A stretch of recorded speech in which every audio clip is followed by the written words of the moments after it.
It's a value, super value, incredible, mega value. It is the, I don't know what the toilet paper math is. It is the 64 rolls when you only bought 15 roll efficiency.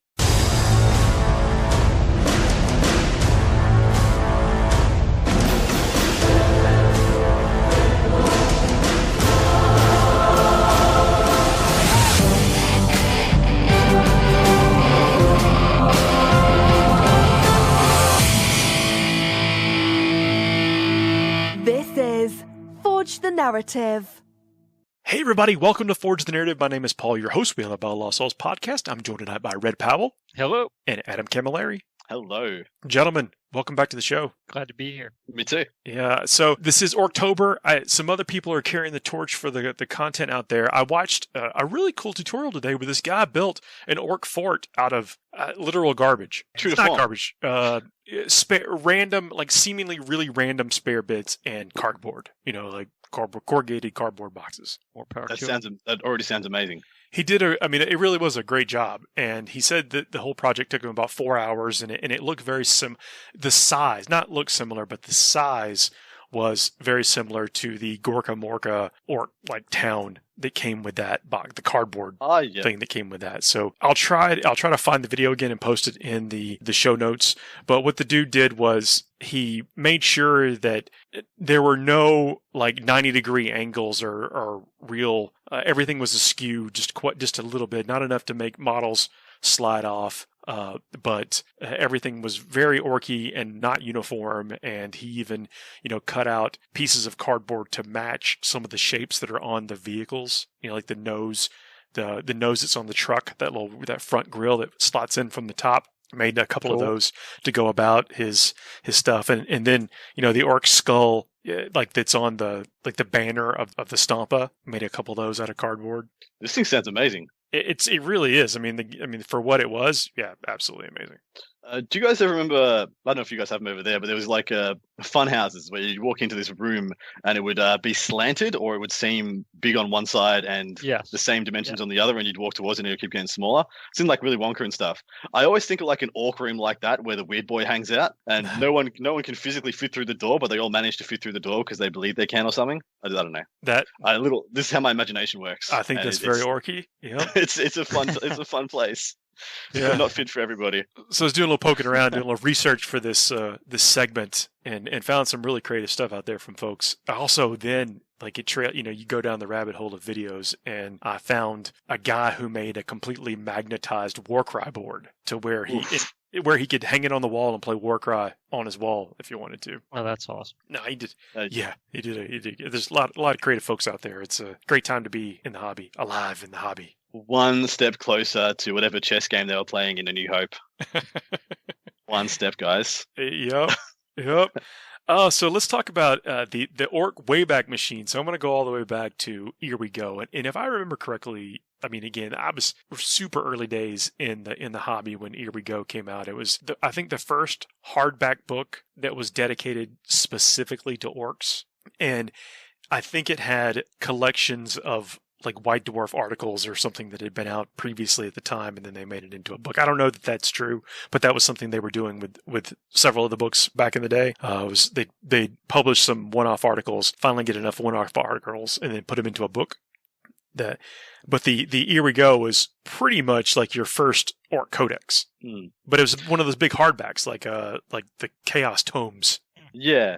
And was that how old was that? Was that back when Ghaz was still on his own little battle wagon, and it was just the most awful looking but yet bad vehicle in the entire galaxy? Yes. So this is that old? Yeah. This is that old. This is I don't know if this is the absolute first appearance of Ghaz. This goes back in 1991 is when this was published. Yeah, that thing was that battle wagon still, like, I remember looking at that as like a 8-year-old boy and just being like, that is so cool. Yeah, I think there was a Nazgrim. There was Ghaz and Nazgrim. Was there a Nazgrim model back then as well? It was like the Bad Moons. These guys, I don't think they had actual bespoke models, like character models at the time. Yeah. I think they were just. So I think that. Look, some orc player, please correct me. This is not me telling you how it is or trying to rewrite history. I want to be corrected right now. Yeah. But I think that this came out and then Ghaz got a model, like an actual official model, which looks I mean, he's on a 25 mil base. Looks like a war, but he's not even knob size now. He's like, or whatever at this point. But this is when he was just a glimmer in Andy Chambers' eyes. I would love to see someone playing that old model on Ghaz's new size base. Just put it on the base. Just put it on the base. I would high five you. I think you are a scholar, just an absolute stallion of a man. Well, I want to talk about medical squigs for a second. Okay. Medicinal squigs. Yep. All right. Sure. All right. So many kinds of squigs have medicinal uses, and some varieties, such as syringe squigs, are used exclusively for this purpose. Medical squigs have natural properties, which the Pain Boys find useful in their craft of patching together battle-damaged orcs. Syringe squigs, for example, exude a sporific venom, which makes a fine anesthetic. I'll take your word for it. Yeah, same. I won't read the whole passage or whatever here, but it goes on to talk about like swab squigs and hair squigs and that kind of stuff. It's just other squigs. You know what I'm picturing? I'm picturing, the doctors, that infomercial, whatever it is, the doctors show where they sell you all sorts of whatever your opinion on that show may be. But I was just picturing like 5 or 6 Pain Boys just selling it to the boys, the medicinal uses of squigs.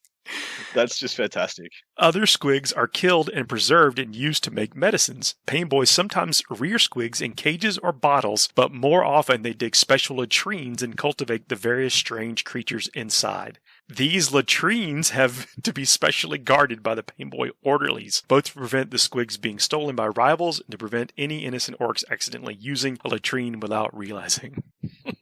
Awesome. Does that allude to the fact that these fungus boys defecate? This may even be like pre-fungus. This would have been post-fungus. I think this is probably when the orc history was still, in flux. Who knows? Correct. Again, you orc scholars, let me know what's up. So every Pain Boy raises his own strain of squigs and takes considerable pride in their potency. Pain Boys are always trying to create new types of medicinal or medical squig or to adapt familiar squigs to medical uses. Attempts to use face eater squigs to amputate a patient's limb have not proven very successful, as they tend to bite off the orderly's arm and legs or even the Pain Boy's fingers. So just in case. But so they're farmers. They cultivate, they farm the squigs. Yep, they tend them. They raise their. It's a point of pride for Pain Boys. This is some missing lore. Some deep things that we need to know. This is amazing. I've got like Beverly Hillbillies going on in my head now. Just striking gold, just a nice big patch of squigs, and move into whatever Beverly Hills in the 40k. It's like coming down here in the South, everybody's great grandmother has some kind of home remedy. Yeah, special toad spotted squig. Are you calling squigs homeopathic? They're raised, they're cultivated, they're seem to be from the land. Can't be as bad if you was bleach. Just gonna put it out there. So there's a ton in this. Here we go, and it does get into the origins of Ghaz, and we'll talk about that a little bit later in the show. Yeah, I still think Ghaz is the big polarizing element here. Is there like the one consistent both? Well, sorry, there's not many fluff pieces written about orcs that don't in some way involve Ghaz, right? What was the one that was contending with the Space Wolves? Gut Ripper? Gut Ripper is Ogren. Is that an Ogren? No. He got a. Oh, I'm thinking of the Skaven thing. He came out with a special box set with him and a new Wolf Lord, the one with the red hair and the power axe. But yeah, there's a Grok Face Ripper. Grok Face Ripper. That's right. His model is sick. It is. I use that as a war boss figure. Yeah, it's just like the updated, extra chunky Black Reach war boss. It looks fantastic.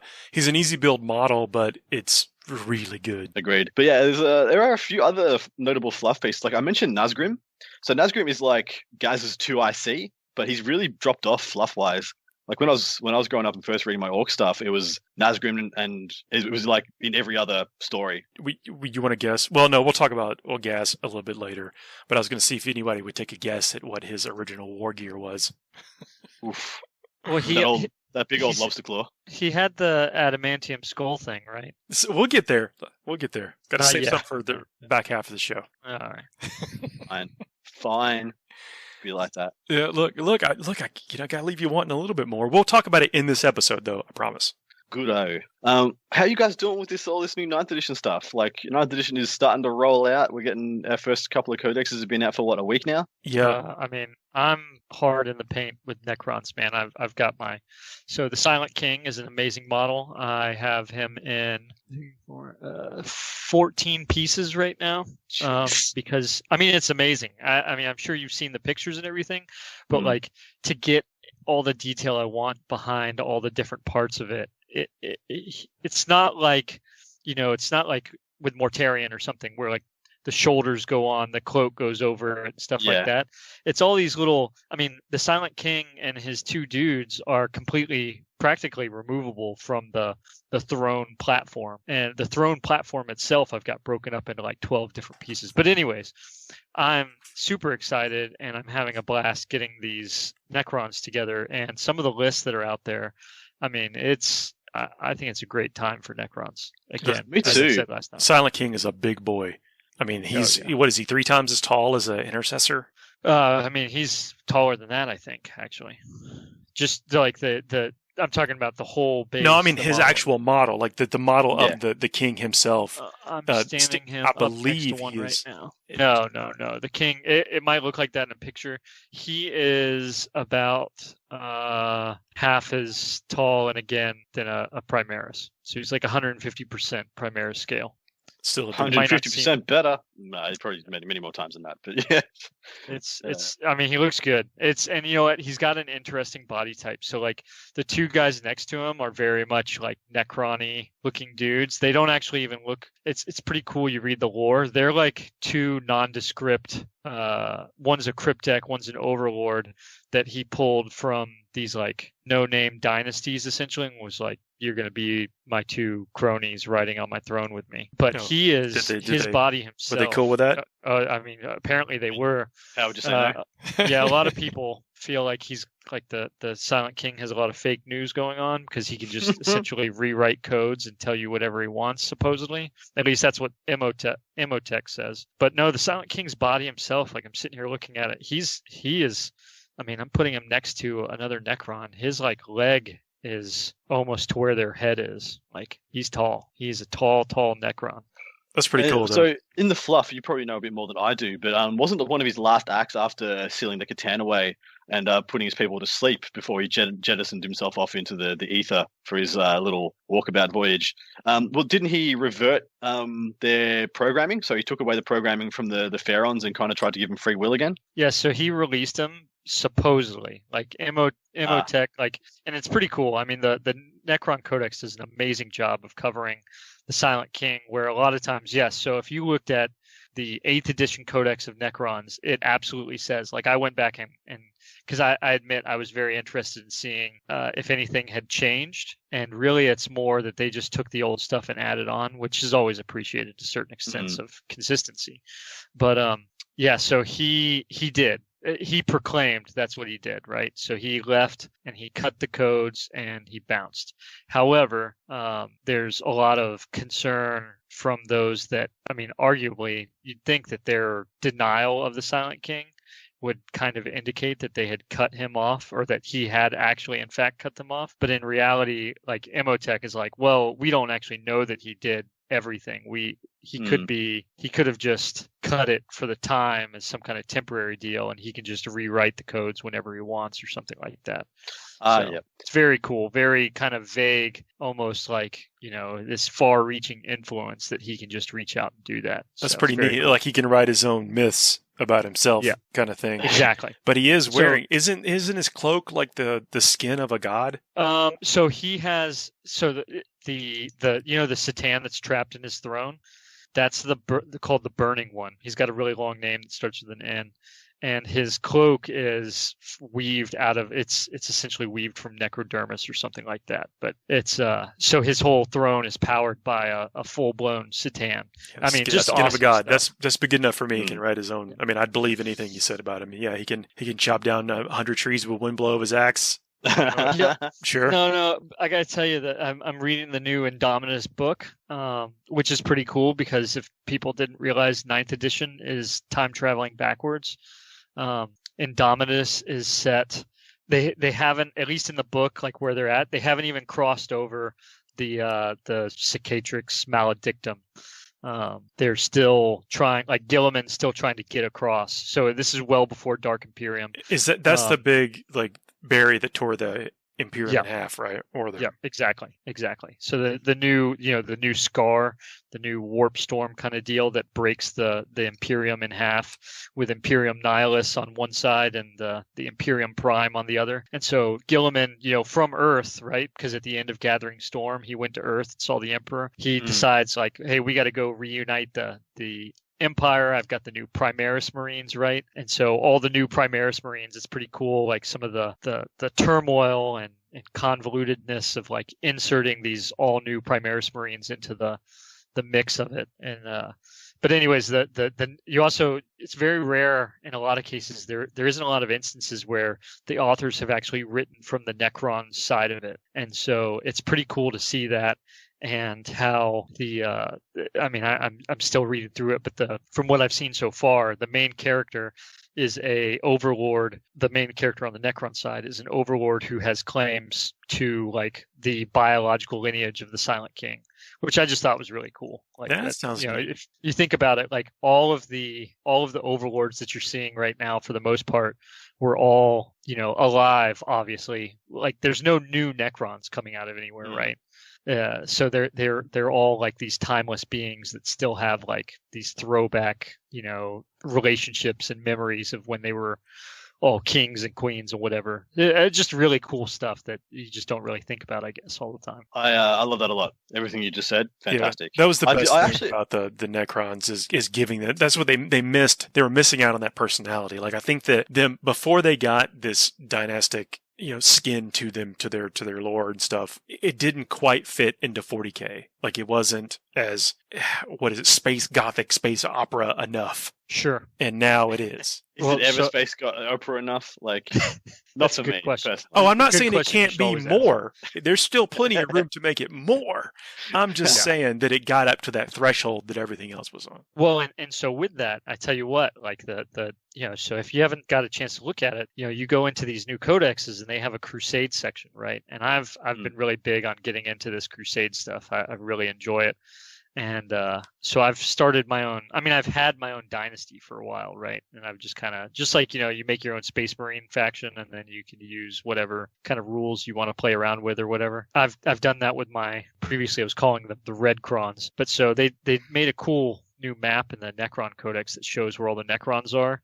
And there was this one faction called Shar Novok. And so the Novok is like an actual like faction in the rules. Shar Novok is, I'm assuming, a kind of break off. But those poor guys, they were like asleep and they woke up to being like essentially nibbled on by Tyranids. But anyways, so I took this Shar deal. And which, if you go to Gundam, right? Like if you've looked at any classic Gundam, Shar is the like an ace pilot who pilots the red Gundam or red mobile suit. And so I've made my own Shar Khan dynasty. That's these red painted Necrons that I'm a huge fan of right now. I'm going crazy. I know. I'm sorry. I'm off. It's also because your name's Red. Yeah, right. Red. Because you. Yeah, I think it's great. That's fantastic.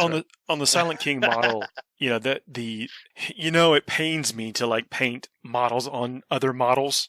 Like if something comes out and there's like 17 models like riding on it or something like that, I just look at it and I just think I have to really mentally prepare myself to do a good job with that. And start mentally preparing now. Yeah. And when you play against that one guy who's got like 12 venoms and they've all got witches hanging off it, you're like, this army looks amazing. Yeah. Oh no, it does. Sure. It does. Like same with like the well executed like Landspeeder Storm. They just look better when they're all on there. There's more things in fantasy too. Age of Sigmar where there's things on things, Skaven on things, goblins on things, that kind of stuff. We don't have a super ton of them in 40k, but that Triumph of St. Catherine. Now, this is a quick aside, but I'll link it back to the Silent King here in a second.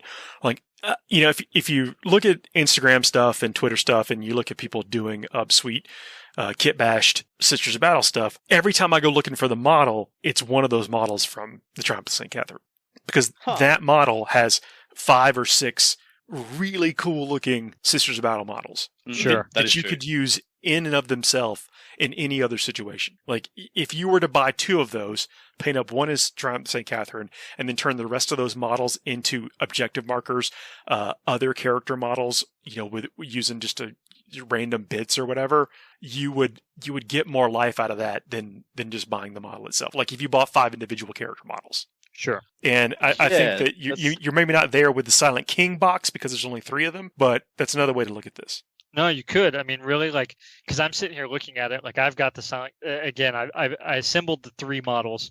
I've not put them on the base, obviously, because I'm still painting it. But you could easily, like, I could probably pin in some magnets and have bases, and I could run the Silent King off of his throne as like an overlord. And I could do the same with the other guys. One of them is like a cryptek and things like that. It could be really cool. Yeah, and they're not, well, those 2 dudes aren't especially unique. They are distinctive from other ones, aren't they? Especially they for are their pose. Distinctive. Yeah, their weapons are pretty unique. I guess one of them isn't, but the cryptek one, the staff, it's kind of like a very ornate staff of light. Looks very cool. I have a lot to be excited about for Necrons. First time in a long time. I can't say I've deep dived the book as much as others. I won't try and compare my knowledge to you, Red. But from what I can see, like there's just a new lease on life, which is exactly what they needed. Man, I'm telling you that. So for every 3 battles you get into in Crusade, you get a title, and some of these titles, or for every battle you get a title, and then for every 3 titles you get. So it's kind of like, I don't know if you ever saw, but the Custodes have tons of titles too, right? And so my Overlord right now is like, you roll on a table. They literally have like 66 different titles. Is one of them Redicus Maximus? Man, it will be, but one of them. But it's, I mean, you're talking like Butcher of the 500 Worlds, like Slayer of the Stars Defiant, the Eternal Lord of the Dawn, and stuff. I mean, just a ton of cool little titles that you can add on to it. I think it's awesome. Nerd. Yep, that's me. Man, this is great though. When you can get in, I'm telling you, just get in there and do it. Heck yeah. Yeah, absolutely. I agree. I think even if you were just a person who just had liked Necrons before, jump in. You'll find a lot to love. It really is compelling. I mean, I've never considered really starting a Necron army before, and this is. It's where you think like, man, those models would look cool in my collection, and now I can actually have something distinctive. I feel like there's options in the army of what to build and styles to play. I feel like their melee units is actually just scary now. In melee, it used to be like, oh yeah, I have melee weapons, but I have no melee buffs, and it was just a bit lackluster. But now, man, geez, they can do some work. Oh my gosh. They really can. And when you look at it and you build into it, I mean, when you consider that one of their custom traits, I think I might have mentioned it another time, but the Rad Wreath, which is if you're within engagement range, you're -1 to toughness. Yeah. Like the whole Legion or the entire detachment will give off that trait. That's such a big deal when it comes to their melee stuff, because a lot of their stuff goes to strength 7. And so to bring you down from T8, suddenly puts you on the 4, or if you're whatever. I mean, so much stuff that puts them on wounding on 2s all of a sudden. Command protocols are so big in regards of if you can time it right, you can get an extra strength or more AP. Novoke is a serious threat with how much it can put out melee-wise. It's just, there is so much potential to Necrons right now that they really, it's too soon to make any kind of claim one way or the other that this is good or that's not good specifically. I just don't think that the time has really been afforded to play out to make a call one way or the other against it necessarily. Well, I think it's just like you said, I think it's just a very exciting time for him. And I think the biggest reason that you touched on that as well is that it's unexplored. There are so many unexplored portions of this, whereas for the Space Marine Codex, I feel like it was coming out. You already knew what Eradicators did. You already knew what Outriders did. You already knew what all the new things that came that they pretty much got, except for like the ATVs and the turrets and things. You all pretty much knew exactly what they were going to do and what their kind of position in the army was going to be. As for how good they were going to be when all the buffs boiled out and stuff, that remains to be seen. Sorry, Paul, go. No. I'm sorry to jump in. I'm going to say it right now. The turrets are better than Thunderfire cannons. Oh, yeah. I will say right now, that is not difficult anymore.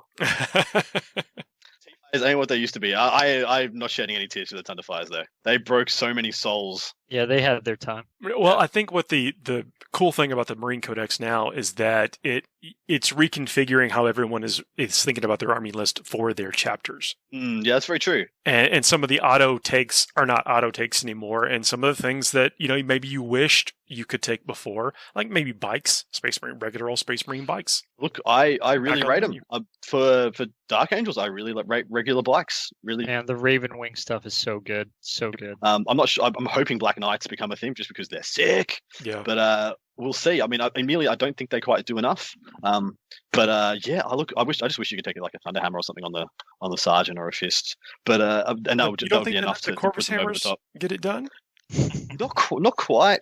Not quite. I mean, it turns them into heavy bolters in combat, but there's so many ways to ignore damage 1 and now get extra feel no pains and stuff like this. I feel like it's just a little bit of a drop off. I think with the extra attack, but from Shock Assault. Well, I just feel like Storm Shields just make them bad. Like, speaking of Storm Shields, Vanguard vets for Raven Guard. You could actually field them now and not be embarrassed. Yeah, dude, Vanguard. I was actually talking to some mates the other day.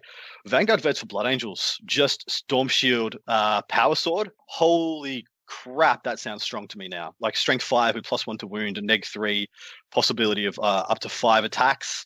You've got a 2+ armor, 4+ invuln, movement 12. They seem like Sangard light. Like if you were going to go, you didn't quite have the points for another Sangard unit, you can just chop in the Vanguard vets instead, and they'll do most of the same work. Getting the invulnerable save is sometimes better than the Sanguinary Guard. Absolutely right. Depending on the meta. Yeah, people are tooling to deal with Marines. The invuln is much better. But yeah, I think there's a lot to be excited about. I do have one bone to pick. I have a gripe. I have a complaint. Are you ready? Just you let me know if you guys are ready. I'm ready. Let's strap in. Ready? Yeah, let's do it. Okay, guys. So I was reading through. I've done the Space Marine book cover to cover and inside out, back to front now, and I've really kind of absorbed it. I'll be doing it with the Necrons Codex next, and just kind of physically inserting that knowledge into my body. The thing that's bothering me in the gripes. So what's the thing? What is the one thing that Necrons are special for? Red. What is their thing that makes them Necrons? Because they'll be back, man. They'll be back. You're res dudes. Dudes will come back to life. And what did they give Marines? They gave Marines a better way of rezzing multi-wounds models than anything the Necrons have. That specialist super apothecary, for 0 CP, you spend some points, and then you spend some, or don't spend any CP to give him a Waller trait, he will automatically res a multi-wound model back to its full health. Do you know how hard it is? You can tell me how hard it is. How hard is it with all the buffs and everything combined to res a Wraith? Because that's what we're talking about here. Toughness 5, 3 wounds, where you're comparing that to, say, an Inceptor. Toughness 5, 3 wounds. That apothecary auto gets it back every turn, just bang one's back. Like, how hard is it to get a Wraith back? Less than, if you go off reanimation protocols, you're looking at less than 10%, actually. Yeah, exactly. That actually annoys me. The thing that makes Necron special, they just gave a better version of it to Marines, which I don't like. I feel like they could have. You're not wrong. You're 100% not wrong because of how it goes with their core and what's not core versus that. I totally agree. I will say before anybody comes out of the woodwork, Necrons do have, so you can give a Technomancer the Phylacterine Hive for 20 points. That will allow it to bring back, with rites of reanimation, it will bring back a Canoptic unit. There's a whole list of units that can bring outside of core units all of a sudden. However, it's just not the same. It's not the apothecary rule. It's not as easy to pull off. It's not auto resurrecting. It is. You can bring one back, but they come back with 1 wound. They don't come back at full wounds. Yeah. And then you compound that again. Let's say that same apothecary is giving up essentially a 6 up feel no pain, and we know 3 dice. You roll 3 dice. You have a 2/3 chance to get a 6. So to all intents and purposes, you're bringing back 4 wounds, 4 effective wounds when it all boils down. That actually really annoyed me when I was reading it. I was like, if the one thing I didn't want to see them stay in the game is Marines having wholesale feel no pains. We saw how toxic it was for the game with Iron Hands. Admittedly, Space Marines have reduced in power significantly since then, but still, it's the same metrics can be applied. You can still span those bodies and just keep bringing them back. Now, where this gets really bothersome to me, so you think about the points. You pay 15 points and possibly 1 CP to get this benefit. What's the points of a Plasma Inceptor? It's around 50 points. The first time you bring a guy back, that pays for himself. Twice over pays for himself. And pays for that buff. You bring 2 guys back, absolute gravy. You bring 5 guys back across 5 turns. You have essentially given yourself about 300 points of efficacy on the table you didn't have before. Like how many Necron warriors do you have to raise in a game to get the same efficiency? It's like somewhere in the region of 30, isn't it? If you said 6 models at 300 points, yeah, you're talking almost 30 models. Yeah, exactly right. And just them having that efficiency, that auto efficiency, that bothers me. But apart from that, like I'm actually quite impressed with the rest of the book. I think the vast majority of it is reasonable. But maybe I'm overreacting. It's not a big deal, but it just bothered me that they got that. I don't think that you're necessarily overreacting. I think that the apothecary's range is a lot shorter. The Necrons just kind of travel around and carry that stuff with them, but the apothecary has to be within 3 inches of the 3 inches, affected. Now it is hecka strong. I mean, look, I'm not saying that's not the case, and it's going to be real frustrating when it works out. I just don't see it happening as often in practical play. With some of the faster moving things, like the things that people are actually worried about. Yeah, look, that's really fair. And I mean, right now you can res an ATV for God's sake, but hopefully that gets changed pretty promptly because that is like the ultimate erroneous over the top. Let's not let that exist option. Yeah, but, and also so I don't want to sound tone deaf either. The combat revival happens at the end of the movement phase, so you can bring things back. You know, like the apothecary could move and your unit can move towards him. Yeah. You know, so there are like there's you can cover a lot of range in one movement phase, but you're also probably limiting yourself in another way to do that. So it's probably a compromise and not as bad on paper as it looks in practical play. But yeah, I guess my issue is the fact that it's free. Like if you still had to pay 1 CP for it every time you brought a dude back, it'd be a lot more palatable. Or if it was more than just 15 points to upgrade the apothecary, who I feel is the best one. Him and the chappie, I feel like they're the 2 best options there. Yeah. But the ancient is also can be very good. I actually don't even know. Apothecary rule is a value. It's a value, super value, incredible, mega value. It is I don't know what the toilet paper math is. It is the 64 rolls when you only bought 15 roll efficiency. The paper math, that's hilarious. Why have I never heard of that before? But anyway, so that's my little gripe of the day. But look, apart from that, I think the Marines Codex is actually quite well made. I like that it's a bit more vanilla than say the previous one. I think a lot of the power is held within the supplements, where I think it should be. All the real flavor and all the nuance and all the really exciting things should be in the supplements and should be specific to the different armies. But I do like that they gave a good working baseline that doesn't feel overpowered or over the top for a lot of armies to work from. And on top of that, Terminators are good, and who is unhappy about that? Mm-hmm. Can anybody out there complain about Terminators being good? I can complain about intercessors and aggressors and Thunderfire cannons and repulsors till the cows come home, and I will not say a single peep about like if Terminators get OP, you will never hear me say it or mention it. I'll just be like quietly going about my business. I'm playing my first game with the changes of Blood Angels, so without Forlorn Fury, without Wings of Fire, without several of the relics that I normally play with, coming up this weekend, and I'm not sure how it's going to turn out. I feel it's very strong because look, the new Sanguinor is really good. Oh, and Corbulo, Sanguinor and Corbulo, amazing. Yeah.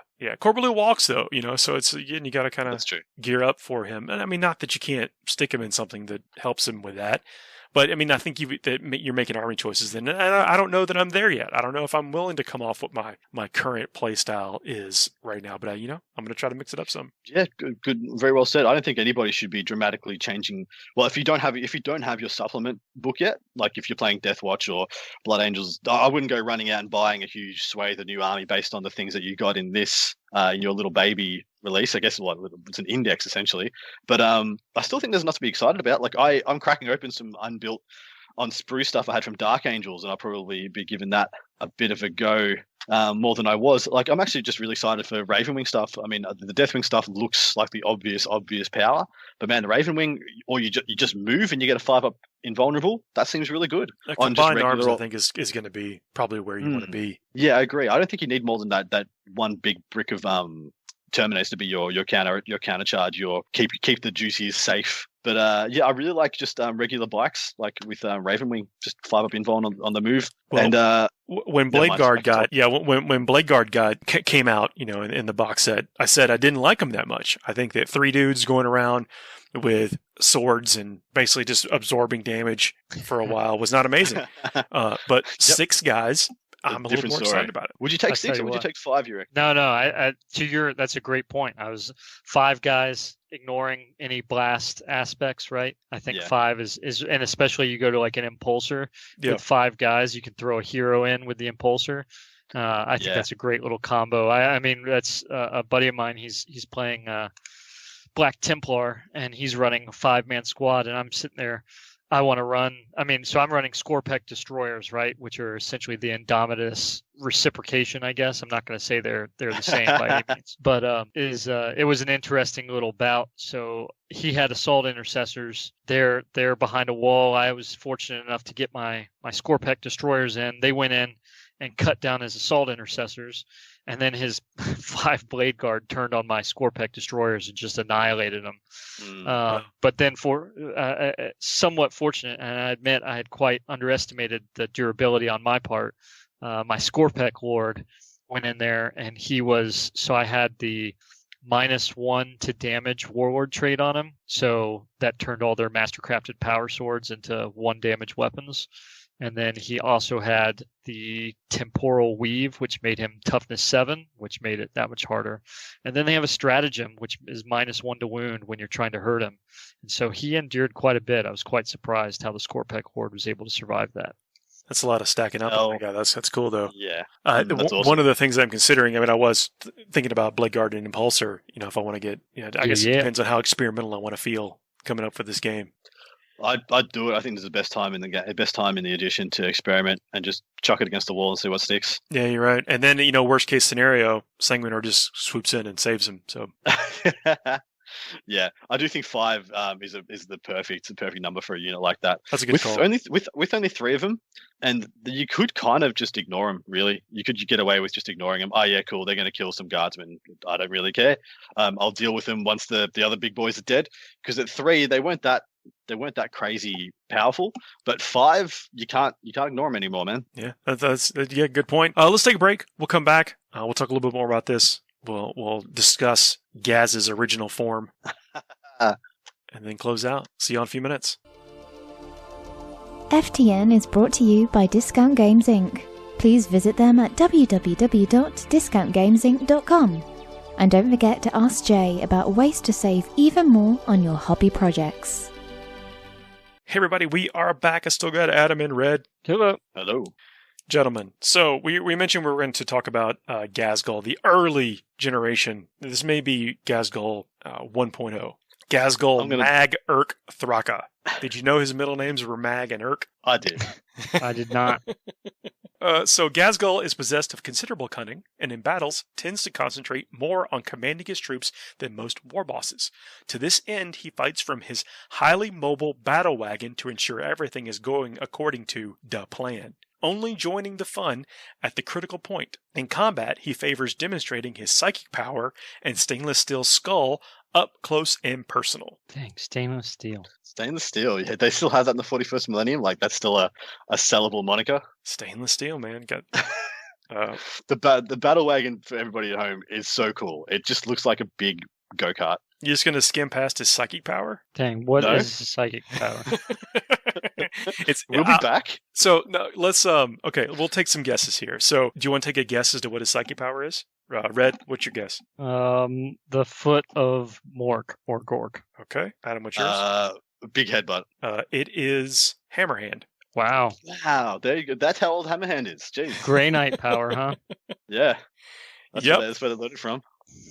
So, a cranial rebuild also has a 25% chance of awakening an innate psychic talent in the orc receiving it. The roll comes up, bang, on 25%. Brilliant. A really strong war boss. This is Andy Chambers talking about his generation of Ghaz here.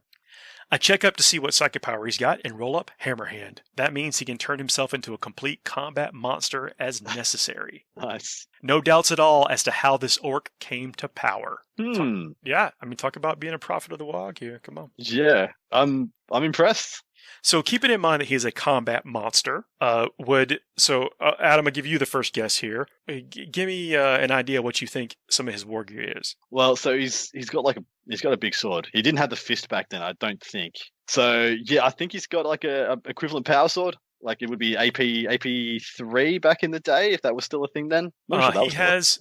Okay, that's your guess. Red, what's your guess? Yeah, he's got like a power sword and. Yeah, that's about it. Go. This is just the melee weapon we're guessing here? Yeah. Is it not a choppa, like an axe? His melee weapons that he has is a knife and a chainsword. Oh, wow. Good old butter knife. That'll sort him. He is, no doubt, remember, a combat monster. Combat monster. No doubt. We knew it. We could tell. Because he had a knife and a chainsword. So good. I'll give you one more. You want to guess how he protects himself? What is he donning? It's not the stainless steel jaw, is it? He does have a stainless steel skull. What about his orc body? Didn't he have like a cyber orc body? No, this is before that. I think he gets that later. But I want to. You can guess whatever you like. Yeah, that's all I got. I'm out. I'm gonna guess like heavy armor, super heavy armor or something. Okay, flak armor. Oh my lord! He's wearing cardboard. He's wearing cardboard. And he does have a custom force field. He has a refractor field. Oh, look at that! Yeah, and he has two bionic. Yeah? His full war gear here is flak armor, a knife, 2 buzz bombs, a chain sword, a custom force field, a refractor, 2 bionic bits, the stainless steel skull, and a bionic arm, and a bolt gun. A bolt gun. So good. Coming in at the bargain price of 90 points. He is just an Aussie, isn't he? He's just Australian. He's playing knifey spoony with everybody. That's not a knife. Yep. What a legend. Yeah, to have made it this far in history and become what he is. Yeah. Well, what are some other long, like, how many other characters can you guys think of that have had the longevity he's had? I think Abaddon, Calgar. Yeah. Two of the only two I can think of. Even the demons then. Oh, there was demon Primarchs back then still. The teeny tiny little cute demon Primarchs on 25 mil bases with their nice goblin green flock. Those were in epic. Yeah, I can dream. You're right. They were in epic. They were on 25 mils, and they were, size of what a Space Marine was back then. Oh, that's right. People used to use them as demon princes and greater demons like Zinch and stuff before they had the models. I think they were still too small. They may have been. They definitely exist. There's Magnus. It looks like what's that D&D guy? Orktober or something? One of the Lords of Hell or something? No idea. Beelzebub. You're so close. Old mate. Yeah. Beelzebub. Yep. So as far as like orc characters that have stood the test of time, I don't know where some like the generation the first time you ever saw like Mad Dog Groxnick. Yeah, I don't know how old he is. I got a feeling though he's only had the one model. I don't feel like there was a first model for him. Yeah, you got to think though, for a long time there was no Huron Blackheart model for 20 years. It's crazy. It's like that kind of stuff. There's that wasn't as common back then. Yeah, there's only the one Mad Doc Grotznick model.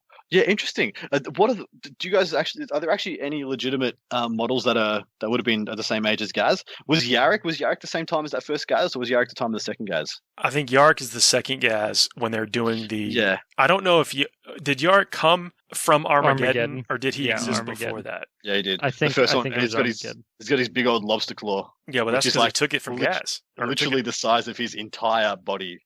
The lobster claw that's bigger than the entire rest of the model. That's the Yarrick I use because I just prefer it. It's because you're about. Yeah. So. That thing is so fantastic. His gun is legit though. It looks like the front of a prow of a pirate ship. It's got like a skeleton mouth over his bolt gun. It's pretty cool. Yeah, it's the new model is way better, but I just gotta prefer that old model. Maybe because I faced him so many times in the past. I've got the old one, but I painted him poorly, and he just chips every single time I use him. So I bought a resin one and just painted that. There you go. He is an ancient character, but so Armageddon, it's really pretty cool how they tied that into the overall story of 40k. Yeah, I think that's one of the best fluff developments they've put out in quite a long time. It was really exciting. Yeah, if you guys want to speak on it further. No, you go first before I unload. Go for it. But yeah, so how many wars have there been for Armageddon? There's been 4 now. There's been another one recently. Is there another one recently? Are they on the 4th? Yeah, I so know there's been at least 3. There was the first one, which was the GKs vs Chaos and Space Wolves, and then they had to purge the whole planet, which really, really annoyed the Space Wolves. And then there was the second war, which was Orcs, and third war, which is Orcs, and I believe there's a fourth war as well, which happened during the Cicatrix Maledictum, and Armageddon got invaded again by demons, I believe. But I haven't really read any fluff on it because there were a lot of rumors late 8th edition that we were going to get Angron in a new triumvirate on the next battle for Armageddon. New Ghaz, new Angron, new Yarick. Those didn't eventuate, as every other rumor. For every rumor that we have, we get one of. We can all wish list. Yeah, exactly right. And that's what it is. But yeah, that one was supposed to be like the next war for Armageddon. So maybe in the fluff there is that fourth war. But man, there's so much more history to that place. Red, oh my goodness, here we go, man. So I mean, it's funny, like with the first Armageddon war and how they had to like purge it as if it hadn't been done, 10,000 years ago. Given that Armageddon is you're talking about Ulanor, right? Mm-hmm. Armageddon is Ulanor. And so for anybody familiar with the Horus Heresy, Ulanor was essentially the capstone achievement, the conquering point, and really the end of the Great Crusade. It's where they beat the largest orc force that had ever been amassed. And so there's something about this planet that just attracts orcs to it. And they just keep coming back for it. And so I don't know if you guys have got a chance to read it, but any of the stories that retell what happened there at Ulanor is just crazy. It is amazing and awesome. Like there's one where it's a short story where Horus and the Emperor are essentially fighting. Like they go down into Armageddon and Ulanor at the time, and essentially the planet's like collapsing around them, and they fight the biggest orc ever. And like Jagatai Khan's there. I mean, the whole thing, it's just crazy chaos as they're fighting off the biggest orcs. And then, of course, after they kill all the orcs and they succeed, the Emperor creates the largest parade field like ever. I mean, it's like, you can see it from space kind of. The whole planet gets leveled. Armageddon gets turned into this, pinnacle of celebration for the Great Crusade. And then the Emperor calls it, puts Horus in charge. Huge mistake, heads back to Earth, and doesn't really tell anybody what he's doing, although he maybe could have. I mean, Horus supposedly saved his life, and that's it was like the last little bit of encouragement he needed to hand over the keys to the kingdom to him, and that's right, roll back to Earth. And so there we go. I think it's alluded to that that Ulanor is the ancestral homeworld of all orcs. It is like it was the heart of the Orc Empire. It was their ancestral birthplace, and I love the idea of that. It seems cool. Like that's why they're always drawn back there. That's why like secretly the warp will take them there, because they all in their hearts want to return to and reclaim their lost empire. Just the idea of an orc empire, I love that concept of just this a conglomeration of warlords held together by this one absolute brute of a guy who's powerful enough to mold orcs into an empire. Like no wonder that guy like actually beat up the emperor. Because orcs are like crocodiles, yeah? The older you get, the more fights you win, the bigger and stronger you become. Like a crocodile technically doesn't actually stop growing as long as it keeps eating. Like they just keep growing until they either die of old age or just diseases or whatnot. But and orcs I alluded to be something similar. So if you've got an orc that is like triple the size of a dreadnought, the size of like a small knight, maybe an Armageddon or something, it's been alive for like thousands of years and won a bajillion battles. Like the idea of that dude just that guy excites me. Just the idea of that, the concept of that. I think it's brilliant. Very well written, very well put together. And a real testament to the writers of the 30k. They did a magnificent job tying that together. And has this always been the case, or was this like a retrofit of was Armageddon always Ulanor, or was that just a nice little bow to put on things? I think it was a bow. I mean, it would be interesting to talk to one of the writers. Maybe next time you get one of the big writers on, Paul, you can actually ask one, like, was Ulanor always Armageddon? Or were you just like, hey, man, it'll make a lot of sense if this was Armageddon. I love it. I mean, I don't even mind if it was retconned. I mean, there's sometimes when you come to that natural conclusion of things. It's like, this all these three stories are really cool, but what if it actually linked back to this and was, again, it just like, you just feel like your mind explodes. Yep. Yeah, exactly right. I love those moments in storytelling. Yeah, where you just your eyes open, your head you sit back in your chair and you're like, whoa. Yeah, and you're right. And so in the first war for Armageddon, it was Angron against, was it Grey Knights? Stern. Yeah, Stern was and there. Space Wolves. Yep, Logan Grimnar was there as well. And that's when Logan Grimnar got I think that's the famous story of where the Inquisitors were like, well, we have to kill all the Imperial Guard that are here. Yeah, yep. And Logan's like, not on my watch. Yeah, yep, exactly right. And that started a bunch of like biff baff. It's not even a term I just invented there, but started a lot of issues between them, and like forever since then, I think the Space Wolves have always had Inquisitors. Yeah, and then the Second War for Armageddon is when my boys, the Blood Angels, were there. Yep, exactly right. That was Dante versus Ghaz, and then it was Yarrick versus Ghaz in the Third War, and then I'm still. Well, the jury will be out. Someone in the chat will probably tell us if there's a bit of fluff piece about a fourth war.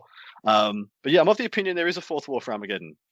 I got to say, big win. I'm pretty sure it was out of the Second War. One of my favorites, hands down, was Tycho. Yeah. Oh, Tycho so that was one of the first models I ever painted that I was just like incredibly proud of myself. Like, I mean, gold armor looks cool. I felt like I got the weathering just right. I just remember painting him, just being really, really happy with myself after that. But the whole concept of the dead man's hand, his digi-lasers, like Tycho's Wargear, that's somebody's character. That was their Ghaz with his custom, flak armor and knife, that became Tycho in this battle. And whatever. I mean, he's a legend. He's a legend. He is. Literal legended. Mm-hmm.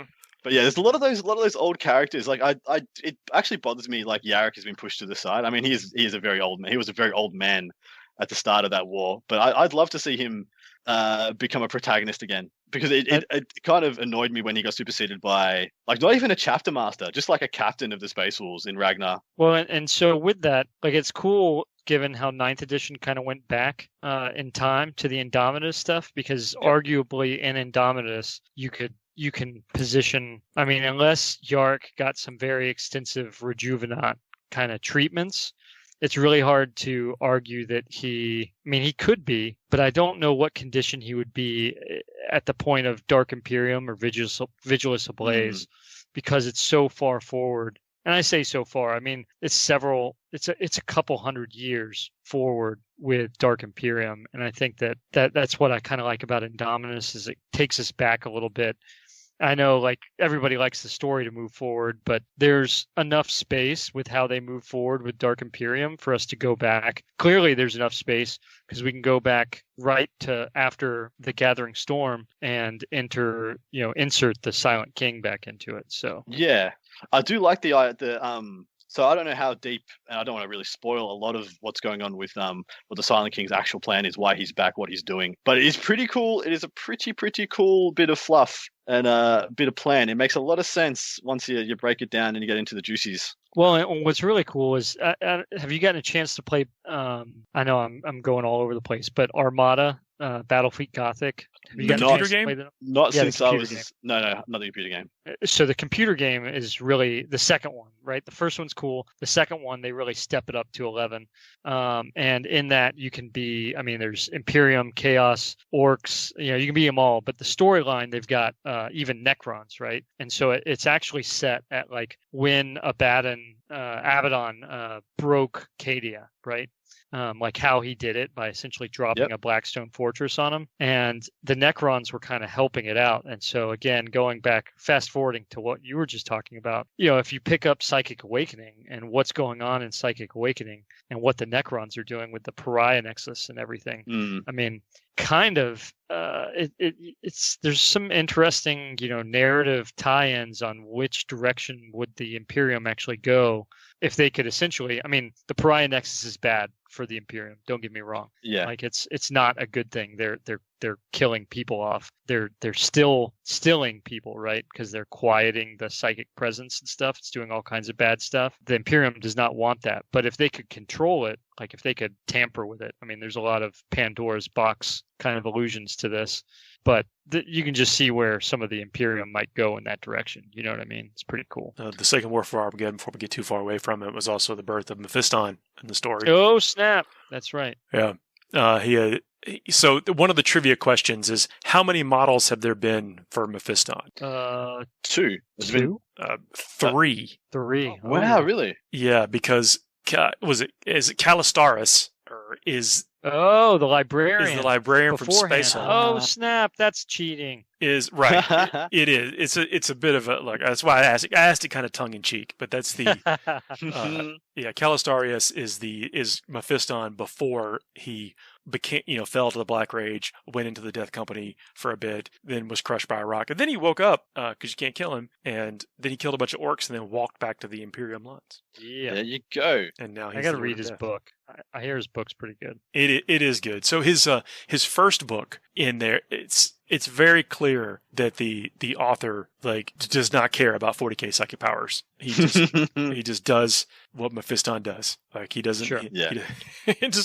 He has the powers he needs to be dramatic and awesome in the book, and it's cool. It's very cool. I'm actually getting to the point where I think they need to start moving on some of these really old, forever characters. Guys like Logan, Dante, Azrael, like either. Careful, it just seems like I know I am. Don't worry, I love Azrael. I actually really like Logan. I think in the fluff, he just seems like he's like your stern but fair older uncle, But yeah, I feel like these guys have just been sitting there. Same with Calgar, just been sitting there at the head of their chapters for time immaterial. Like how many hundreds of years or thousands of years have gone past in the fluff? Technically only like a couple of hundred, but it feels like a lot more, man. To be fair, I mean, when you think about it, like we were talking about how long Calgar has been around. I mean, he's the dude who fought the Swarm Lord. Yeah, all kinds of stuff, right? The very first Tyranid invasion. We're up to like the 6th Tyranid. I mean, you got to think about it. Yeah. Like, I don't think.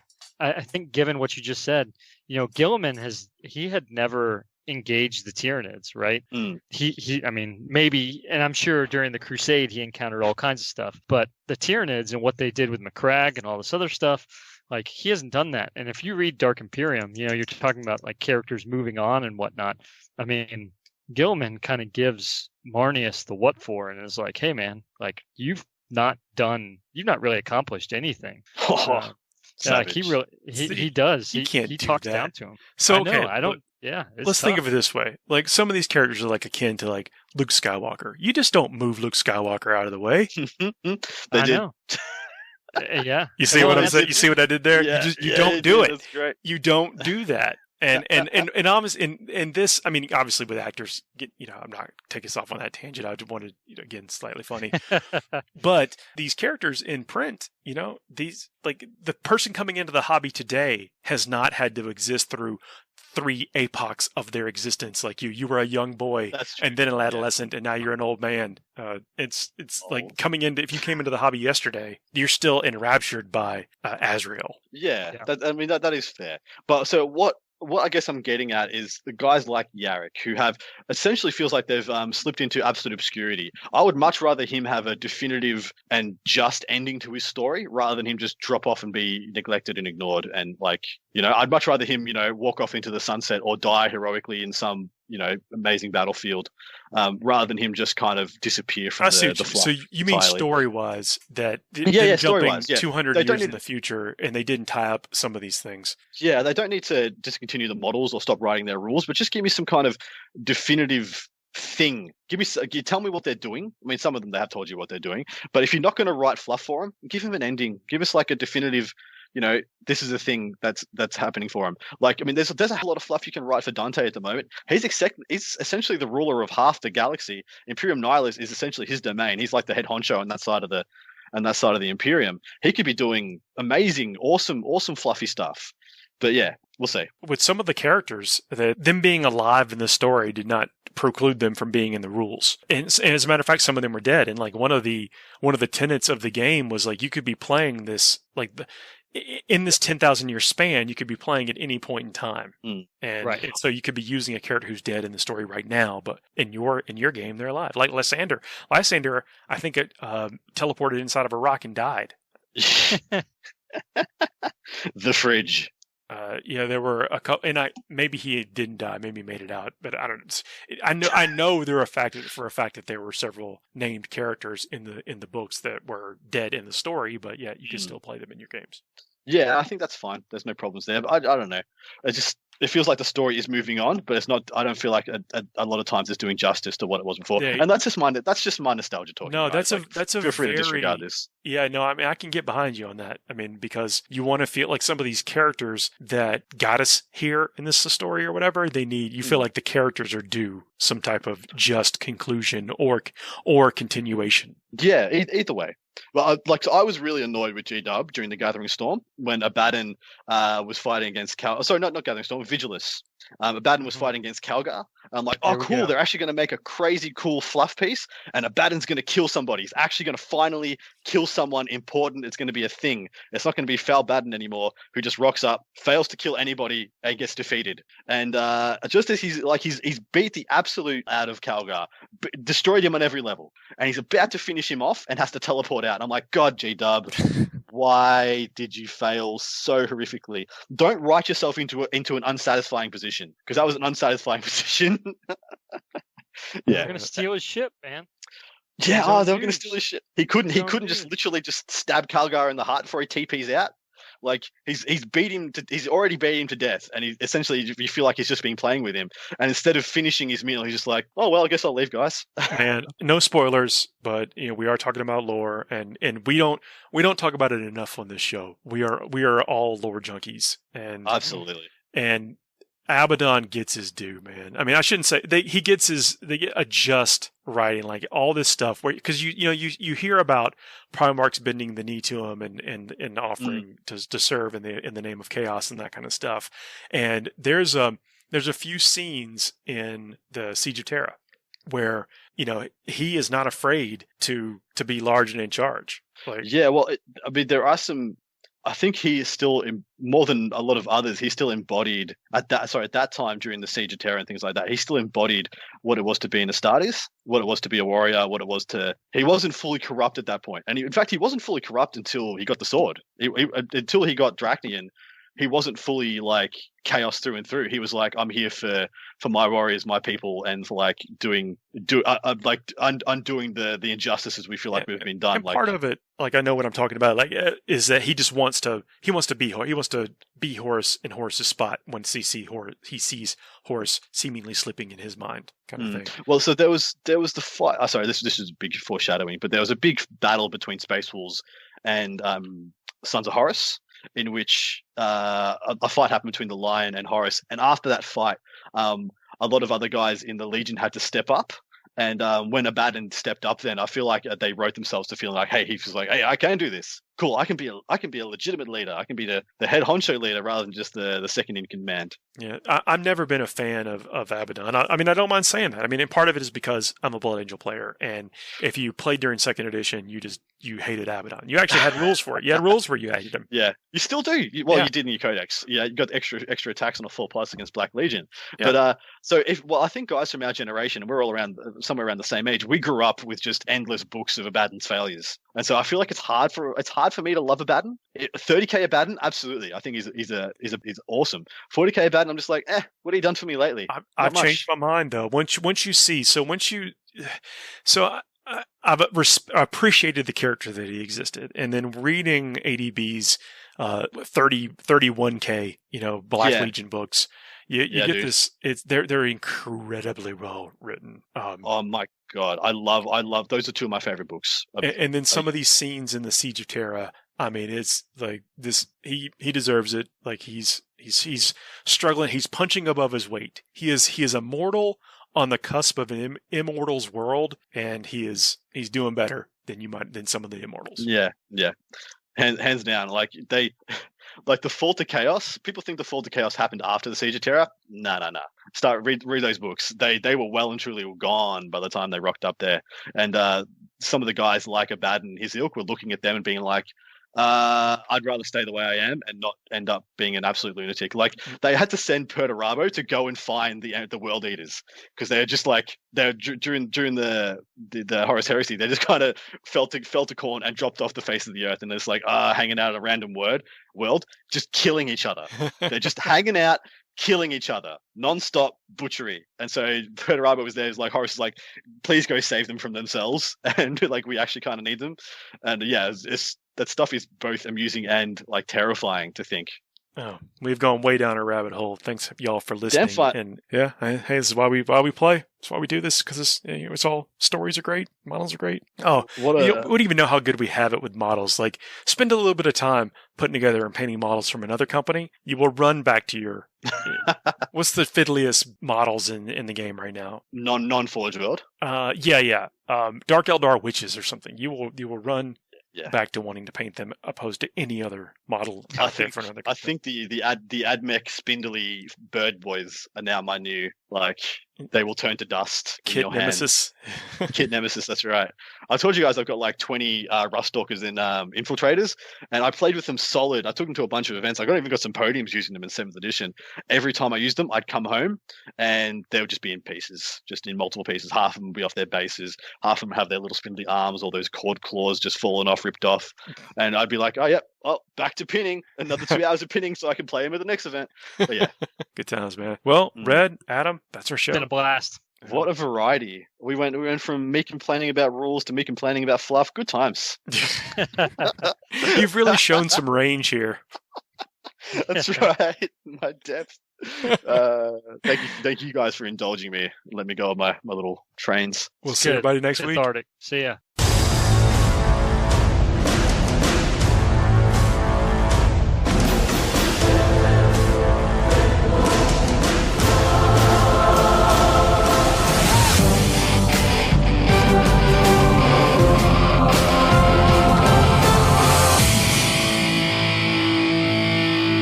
Puts baby in the corner.